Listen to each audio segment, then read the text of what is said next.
બંબરગોળે કલેક્ટરની બદલી થઈ એટલે કલેક્ટરે ચોકન દારૂ બોકડા ચડતા એટલે કલેક્ટર ભણેલા ગણેલા માનતા નતા કે આ બધું દારૂ ને બોકડા બધું શું છે.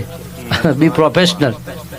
આવું બધું ના હોવું જોઈએ. આ 21મી સદીમાં બધા ભણેલા ગણેલા છો અને આવું બધું તમે માનો છો. આ બધા કલેક્ટર તો લુંદો નોખીને બહાર નીકળે મારી મઠના એટલે જમણા પગના અંકુટર ઠેહાઈ અને 3.5 દાડા ડોક્ટર એવું કીધું કે સાહેબ કેન્સર છે, સેવા કરો ઘેર જઈ.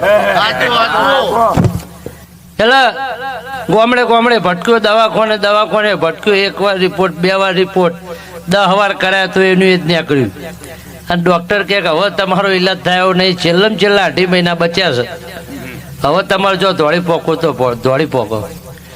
એટલે પ્રવીણ માળી જેવા ને અમારા જેવા કોઈક ભૂવા મળ્યા ભાઈ, એમને કીધું કે તારે બીજું કશું કેન્સર નહીં, કશું કોઈ નહીં, સુખ શાંતિ જઈને ફલોના ગામની મેલડી તને વળગી વળાઈ દે, કાલ હવે કેન્સર મટી જાય.